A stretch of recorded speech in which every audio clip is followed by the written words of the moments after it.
Allez, c'est parti, on va se faire une petite démonstration sur mon téléphone. Donc là, c'est en live de toutes mes applications. On va aller sur Examed directement. Voilà. Alors ça, c'est l'interface d'accueil. On voit vraiment notre horloge. On voit ici que j'ai pris un paracétamol, plus précisément un Dafalgan 1000 à 11 heures, et que donc il a commencé à faire son effet ici à 11h27. C'est donc ce cadran qui est autour de l'horloge. Et là, tu vois donc, donc l'effet s'est estompé vers 17h39. Et donc c'est mon carnet du jour ici qui me dit ma prise de médicaments et je lis la résultante en termes de simulation sur l'horloge. Alors si tu regardes de près vraiment cette horloge, tu vois elle n'a pas un vert complètement homogène, elle s'atténue le soir parce que en fait l'effet du médicament s'atténue, je l'élimine au cours du temps. Alors là-dedans on voit différentes choses, on voit que j'avais donc dans mon carnet du jour j'ai pris un Dafalgan à 11 heures, j'en avais un autre qui était prévu à 19 heures, mais je ne l'ai pas pris, j'ai choisi de ne pas le prendre parce que finalement je vais plutôt bien. D'ailleurs, je vais pouvoir le dire dans l'application, je vais pouvoir dire comment je me sens. Je vais me dire que là, par exemple, ben, je vais plutôt bien. Allez, 9. Allez, je continue. Je peux mettre un petit mot. On va dire que mes douleurs, mes douleurs, hop là, articulaires vont bien et mieux. Voilà. Toc. Je confirme, c'est maintenant 19h35. Donc, j'ai pas besoin de prendre un autre Dafalgan. Voilà, c'est mon statut que j'ai actualisé ici. Donc ça, je vais le partager avec mon professionnel de santé préféré. Alors, quelques petites choses sur l'application. Donc là, ici, pour s'amuser, hein, ça c'est sur les médicaments que j'ai pris. On va imaginer un scénario où je prends de notre médicament. Je vais par exemple choisir de prendre un Advil maintenant. Donc là, je vois la liste des médicaments. Et donc on me propose Advil 200, Advil 400. Allez, on va dire que je prends un Advil 200 par exemple. On va s'amuser avec. Je ne le prends pas en prise régulière, je le prends directement. Et j'en prends, allez, un comprimé tout de suite. Voilà, l'application ici me calcule, interroge la base pour voir mon historique et effectivement, il y a des interactions médicamenteuses qui sont repérées sur mon historique. Donc je vois des alertes oranges, sur Pradaxa, sur Ibuprofène, sur le fait que j'ai déjà pris de l'Advil, précédemment. C'est dans mon historique. Donc ça, je peux en informer mon médecin, mon pharmacien. Je peux appuyer dessus, avoir quelques petites informations. Mais je vais valider et donc si je valide, je vois que cette prise de 400 mg d'Advil, de 200 mg pardon d'Advil maintenant, fait un effet pas immédiatement. Donc si je le prends, si je le prends tout de suite, il est 19h37, hein, on voit qu'il va commencer à agir plutôt à 19h59. Il va être actif grosso modo jusqu'à 23h40. Donc imaginons qu'on s'amuse un petit peu. Maintenant, je vais pas en prendre un, 200 mg. Bon, je me dis, j'ai envie d'en prendre un peu plus. J'en prends 400 mg. Je peux encaisser ça. Je suis quand même un gars costaud. Et effectivement, on voit que l'intensité du verre ici est plus grande. Et on voit que, et on voit que le médicament fait effet, grosso modo, jusqu'à 2 heures du matin. Voilà. Et bon, maintenant, si on joue, si on est encore un petit peu plus joueur, on pourrait se dire qu'on va chercher ma limite. Je suis là, on va dire qu'en tant que patient, ce serait bon, mais si j'en prends, allez, on va dire 3. Ça, c'est vraiment l'application patient, donc c'est vraiment de l'automédication. Si j'en prends 3, c'est trop pour moi. Là, on voit que ici, je vais frôler vraiment le danger. Je vais avoir une zone de surexposition potentielle vers 20h40. Donc certes, j'allonge un tout petit peu la durée d'effet en prenant un troisième. Donc ça ferait 600 mg d'ibuprofène. Ça prolonge un petit peu l'effet, mais je serai dans une zone de danger ici entre 20h40 et grosso modo 22h. Donc pas une bonne idée. Donc j'en prends pas 3 et je vais rester sur mon idée de tout à l'heure d'en prendre 2. Donc 400 mg, c'est pas mal finalement, c'est bien adapté à moi. Et ça va couvrir en plus jusqu'à ce soir tard. Normalement, je dormirai ce soir à 3 heures du matin. Donc ça, c'est ma prise de médicaments. On a vu tout à l'heure que encore une fois, ce cadran autour de l'horloge, il n'était pas d'une couleur homogène. Tout à l'heure, il a viré au orange, au rouge. Là, il est bien vert et donc c'est super pour moi. C'est vert, je peux enregistrer ma prise. Ça veut dire que jusque-là, je ne dis pas encore que j'ai pris de l'ibuprofène à mon Advil, mais simplement, là maintenant, je la valide. Et si je la prends, donc ça va se rajouter à mon historique. On voit que j'ai mes Dafalgan et j'ai mon Advil pris 2 unités à 19h36. Donc là, on voit c'est l'ibuprofène. Si je veux revenir sur mon paracétamol, je peux repasser sur l'autre médicament, paracétamol, et mon ibuprofène qui prend le relais, on va dire, jusqu'à ce soir.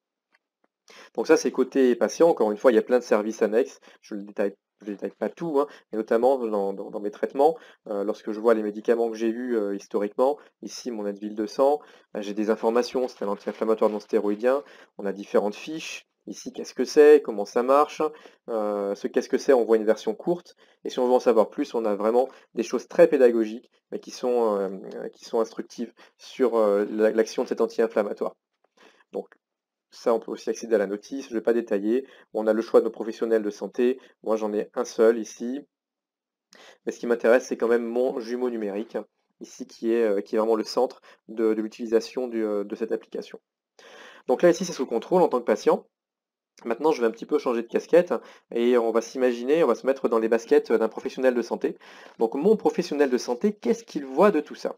Donc là, je vais sortir de l'application patient. Voilà, donc maintenant on est côté professionnel de santé. Donc là, c'est mon interface en tant que professionnel, médecin, pharmacien par exemple. Je vais retrouver mon patient favori, Frédéric Dayan, le voilà, qui tout à l'heure m'a pris de l'ibuprofène et du Dafalgan. Et je vais pouvoir retrouver tout son historique, hein. J'ai son statut, j'ai ses caractéristiques. Alors, qu'est-ce qu'il a de beau comme médicament? Alors il a pris ici, on a vu du paracétamol aujourd'hui. Le voilà. Il en a pris il y a un petit moment, déjà c'est du Doliprane, du Dafalgan et encore du Dafalgan aujourd'hui. Et donc on peut voir toutes ces prises de paracétamol, parce que ça dans ce compte-là, j'ai mis ça en prise récurrente. Donc je peux zoomer ici sur l'historique de ce fameux patient. Donc c'était le même qui tout à l'heure avait pris le Dafalgan, donc on le retrouve ici. On retrouve toutes ces prises, donc c'est une programmation chronique, hein, comme tu peux le voir ici, le matin et le soir. Donc en général c'est à 7h30 et à 19h, il reçoit même des rappels de prise de la part de l'application. Et voilà, ce matin, on a un petit peu joué avec l'application. Donc on n'a pas pris le médicament à 7h30, mais on l'a pris à 11h. Donc on a dit, bah non, je me suis levé plus tard, j'avais pas mal, je l'ai pris à 11h et j'ai pas pris ce soir à 19h parce que ça allait très bien. On voit les petits commentaires qui avaient été laissés en direct tout à l'heure, hein. C'était ici la petite bulle violette, donc l'état de santé 9 sur 10, je vais plutôt bien. Et le commentaire, mes douleurs articulaires vont bien mieux, que j'ai laissé tout à l'heure en live. Donc ici, donc on a cet historique, on peut zoomer exactement sur la courbe, hein, sur la pharmacocinétique du médicament, on peut aller plus ou moins précisément dessus, regardez tous les points. Donc on voit vraiment l'action du médicament que j'ai pris ce matin à 11h, donc c'était la prise, hein, 27 mai à 11h, la montée en puissance du médicament dans mon sang. Lorsqu'il dépasse le seuil d'efficacité, ben, je reçois un signal qui me dit mon médicament est efficace, donc en tant que patient, le patient le reçoit, il s'est notifié sur son téléphone. Si jamais il passait la zone de surexposition, on lui enverrait aussi une alerte. Et bien sûr, quand le médicament redescend sous la zone d'exposition, ici vers 18h à peu près, eh ben, le patient est informé que le médicament donc, a passé sa fenêtre d'efficacité. Donc là, on y est pour ce paracétamol. Donc ce fameux patient, il a pris différents médicaments dans son historique. Là, il a pris historiquement de l'ibuprofène, hein, c'est ce qu'on a vu. Donc là, j'en ai pas pris énormément. C'est la prise que j'ai prise, que je viens de m'administrer fictivement il y a quelques minutes. Donc c'était à 19h35. On voit la montée assez raide, assez forte de l'ibuprofène qui monte assez vite en puissance, qui atteint un maximum ici d'action, qui va l'atteindre vers 21h09, on voit, et qui après va redescendre et donc s'éliminer, c'est ce qu'on avait vu tout à l'heure. Je vais donc vers 2-3 heures du matin ne plus avoir l'action du médicament. C'est à peu près à 2 heures du matin ici. Donc ici, on a même en tant que professionnel de santé, on a accès à ce qu'on appelle le score d'exposition. Donc ici, j'ai une efficacité à 84%. Donc dans la vie de ce médicament, sur cette fenêtre-là, 84% du temps, le médicament est dans la fenêtre optimale d'efficacité. Alors on va jouer un petit peu avec ce patient qui a pas trop de problèmes, hein, donc Frédéric Dayan, on voit ça, il est non-fumeur, il n'a pas de problème hépatique connu, pas de problème rénal, il a son poids, son âge, sa taille ici qui sont renseignés, entre autres. Et on va s'amuser à lui prescrire un autre médicament. Donc là, il a déjà une prescription récurrente de Dafalgan, il peut bien sûr en prendre à volonté, hein, mais on va s'amuser à lui donner un petit médicament en plus. Alors, il y a tout, hein. Moi j'aime bien le tramadol, l'antidouleur, c'est des médicaments qu'on aime bien simuler. On va changer un petit peu de classe thérapeutique. On va simuler ici un anticoagulant qui est très connu, c'est le Pradaxa. C'est ce qu'on appelle un anticoagulant direct, hein, ça fluidifie le sang. Je vais choisir d'administrer, je suis un professionnel de santé qui veut l'administrer sur une durée longue. Allez, je vais simuler par exemple ici le devenir du Pradaxa chez mon patient sur par exemple ici un peu plus d'une semaine. Donc mon Pradaxa, je vais lui en mettre une première dose, on va dire, mon patient, je lui prescris à 8 heures du matin. Ah, je peux l'écrire manuellement ou le choisir dans ma liste. Une première dose à 250 mg à 8 heures du matin. Mais Pradaxa, c'est un médicament qu'on prescrit typiquement en 2 fois par jour. Là, on voit en direct l'effet de la simulation sur Frédéric Dayan, ce fameux patient, une fois par jour. Donc, on voit la montée en puissance. Donc, chaque pic est une prise de médicament. La première prise le premier jour, le lendemain, une autre prise. Mais comme je vous ai dit, le Pradaxa, c'est un médicament qui se donne classiquement 2 fois par jour. Donc, le matin à 8 heures et comme on va imaginer un scénario idéal, le soir à 20 heures. Donc ça, je rajoute une deuxième dose à 20 heures. Après, ça c'est la prise théorique, hein. Comme on a vu tout à l'heure avec le dafalgan, le patient lui peut dire je l'ai pris plus tôt, plus tard.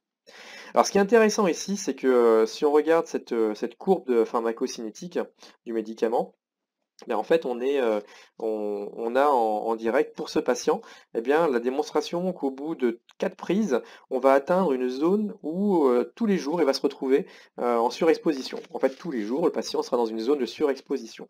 Ça veut dire que, on voit bien dans cette action du médicament, elle se stabilise, on atteint ce qu'on appelle un état pseudo-stationnaire au bout de quelques jours. En fait, chaque jour ressemble au jour précédent. C'est classique en pharmacologie. Et donc, bon après bien sûr si on arrête le traitement, la courbe redescend.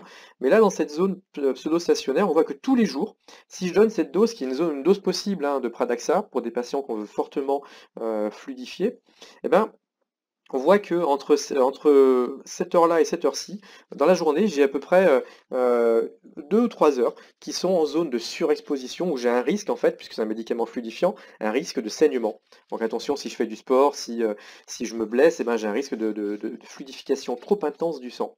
Donc qu'est-ce que je vais faire? C'est pas génial, je vais essayer une dose beaucoup plus faible pour ce patient, parce qu'au fond, voilà, il est pas si costaud que ça, il n'a pas besoin non plus de la dose maximale. Donc 110 mg, et ben 110 mg, ça va être pas mal. Donc 110 mg, le patient reste dans la zone normale d'exposition. Son score est à 97,8%. Alors tout à l'heure, si on regarde hein, avec du 150, on était à combien? J'ai même pas vu. À 67%, c'est-à-dire que enfin, 68%, parce que il y a des moments de la journée où on n'est pas dans la zone optimale d'exposition. Donc 110 mg, c'est bien mieux. Donc ça, c'est en live hein, sur mon navigateur, hein, ça appelle notre API. C'est l'interface pro hein, qui est libre d'accès, bien sûr aussi. Si je prends un Pradaxa maintenant 75, donc je m'amuse, la dose encore en dessous, il y a 3 doses de Pradaxa qui existent sur le marché, et bien je vois que mon patient, il se retrouve dans une zone aussi d'efficacité du médicament, mais avec une marge thérapeutique plus importante. Et ça, en médecine, on préfère. Chaque jour, ici, dans la zone pseudo-stationnaire, va être dans une zone qui est satisfaisante, donc je ne vais pas descendre en dessous de la zone d'efficacité, je vais avoir une couverture continue du médicament. Donc au fond, 75 mg sera un meilleur choix. Et si plus tard je veux l'augmenter, j'en ai encore un petit peu sous le pied, je pourrais l'augmenter. Mais pour l'instant, en tant que primo prescription, c'est toujours bien de se mettre dans la zone efficace, avec la dose la plus faible possible. Bon, je vais pas le faire parce que moi, personnellement, à ce patient-là, j'ai pas envie de lui administrer du Pradaxa. Après, ça se retrouve dans son historique. Je l'ai fait quelques fois pour m'amuser, hein. D'ailleurs, c'est intéressant, c'est un médicament qui interagit avec les anti-inflammatoires. Donc tout à l'heure, dans la version patient, on a vu que le Pradaxa apparaissait en interaction avec l'Advil. C'est normal parce que il y a une synergie en termes de fluidification du sang entre les anti-inflammatoires comme l'ibuprofène de l'Advil et les fluidifiants comme le Pradaxa, c'est cette classe qu'on appelle les AOD. Donc ici, voilà, on a joué avec ce patient-là. Alors on peut s'amuser encore plus, on pourrait arrêter le scénario ici, mais si on est joueur, ben on peut faire, je vais recréer un scénario qui est d'une question qui m'a été posée il n'y a pas longtemps, que je trouve intéressante. Mon patient, il est un petit peu idéal, hein, il n'a pas de problème il n'est pas obèse, il n'a pas de problème de rein, pas de problème de foie. Ben, je vais lui créer des problèmes de rein. Alors je vais essayer de le faire en live, je vais me connecter à mon téléphone pour qu'on voit ce que je fais dessus. Alors, me revoilà sur mon téléphone. Voilà, je le reprojette. Et c'est parti. Donc là, je reviens dans l'application Examed. Voilà, on y retrouve encore toutes mes données de tout à l'heure. Ce que j'avais posté comme commentaire, le cadran avec l'effet de mon ibuprofène. Et donc là, je vais jouer à changer mon profil. Donc, je vais aller dans mon profil médical. Bon, il y a mon poids, on a des informations facultatives en bas sur d'éventuelles mutations. Effectivement, pas tous les médicaments ne tiennent compte de toute la finesse de, de ce profil, mais en fait, certains médicaments, oui. Donc, quand c'est nécessaire, l'application est capable de demander des informations complémentaires. Pour l'instant, ce qui est général et obligatoire, c'est l'âge, le poids, le sexe. Est-ce qu'on a des problèmes rénaux, est-ce qu'on a des problèmes de foie? Donc ça, si je sais pas trop, ben, je considère que j'ai pas de problème rénal, sinon en général, je suis au courant et si dans le cas contraire, si je sais que j'ai un problème rénal, ben, ça se caractérise par, mes analyses de sang, et donc qui m'indique insuffisance rénale grave, modérée, légère. On va aller carrément à l'extrême, on va dire que j'ai une insuffisance rénale grave. Bon, j'ai des petites, des petites, pop-up d'informations si je connais pas, mes analyses pour me guider, mais là, voilà, c'est anecdotique, je vais pas aller, dans ce détail-là. Donc là, voilà, je viens de, changer mon statut, heu, rénal, donc je vais retourner maintenant sur l'application, donc Pro. Et nous voilà de retour sur mon navigateur, l'interface pro du patient. Donc je retrouve mon fameux patient, Frédéric Dayan. À la différence de tout à l'heure, eh bien, on voit que maintenant il est inscrit qu'il a une insuffisance rénale grave, donc, puisque j'ai modifié en live sur mon profil patient. Donc c'est répercuté en direct, hein. Et donc qu'est-ce qui se passe? Je vais m'amuser à lui prescrire le même Pradaxa que tout à l'heure. Rappelez-vous, un petit Pradaxa à 110 mg tout à l'heure. Eh bien, ça collait très bien. Alors je l'avais pas enregistré, j'avais juste simulé dans cette interface, mais j'avais finalement pas validé. Donc là, on va faire la même chose, on va vouloir simuler un 110 mg pour ce patient pendant une semaine, du 1er juin au 8 juin, par exemple. Allez, on va faire la même prescription, donc à 8 heures du matin. Voilà, c'est parti. Une première dose de Pradaxa à 110 mg. Attention, c'est du 110. Tout à l'heure, le 150 montait au-delà de la zone rouge, mais le 110 c'était bon. Là, on voit déjà que même à 1 par jour, je commence à monter assez haut, hein. Mais rappelez-vous aussi, Pradaxa, c'est un médicament qui se donne matin et soir. Donc voilà, voilà, à 20 heures le soir, une deuxième dose. Et là, qu'est-ce que je vois? C'est que sur mon patient, donc à qui je donne 2 fois par jour du Pradaxa 110, tout à l'heure ça passait. Maintenant, à cause de cette insuffisance rénale grave, eh bien, j'ai un profil qui va largement dépasser la zone de surexposition pour la posologie d'un comprimé matin et soir, qui est la posologie standard, hein. Donc là, je suis seulement à 24,8% de présence optimale, d'exposition optimale, donc c'est vraiment très mauvais. Si je prends du 75, tout à l'heure on était large avec le 75, là maintenant, bah, on voit que même le 75 mg pour un patient qui a une insuffisance vraiment rénale, vraiment extrême, bah, je suis pas encore optimum quand même, hein, parce que là je me retrouve avec 88% de score d'exposition optimale, donc il y a des moments dans la journée où mon patient sera en risque de saignement, avec cet anticoagulant même à la dose minimale, et donc qui est donné matin et soir. Alors ce qu'on pourrait faire avec ce patient-là, ce serait ne pas donner matin et soir, mais donner en fait une fois par jour. Mais ça, c'est quelque chose qui est pas la pratique, commune avec ce médicament. Donc effectivement, ça resterait dans le range, mais c'est un médicament qui, en fait, est très compliqué à donner aux patients qui ont des insuffisances rénales extrêmes. Donc en général, on préfère changer de médicament. Mais si vraiment on voulait le faire, ben, on voit s'il n'y a pas d'autre alternative pour ce patient-là, ben, on verrait comment optimiser le traitement. Je ne vais pas l'enregistrer, je ne vais pas le valider. Si jamais j'enregistre ici, ben, ça serait poussé jusqu'au profil patient de Frédéric Dayan. Donc je l'annule parce que j'ai pas envie de lui envoyer ça sur son interface mobile. Donc ça, j'annule. Et voilà, donc là on n'a plus le Pradaxa, non, on n'a pas le Pradaxa dans son historique. Donc ça, c'est pour montrer que ben, on peut jouer avec le patient, on peut s'amuser à ajuster une posologie lors de la primo-prescription. Et également, on peut s'amuser ben, aussi à suivre l'historique réel du patient. Là, tout à l'heure, quand j'étais... donc là, j'ai pas validé mon dabigatran, mais il y avait juste une prise historique du dabigatran que je m'étais amusé à faire il y a très longtemps. Donc c'est ça qu'on voit ici. Le dabigatran, c'est la molécule du Pradaxa.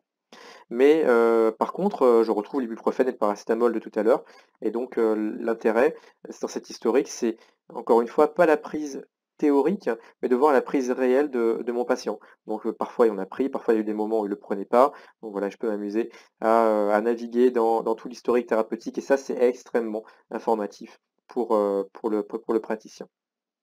Voilà pour cette petite démonstration en live.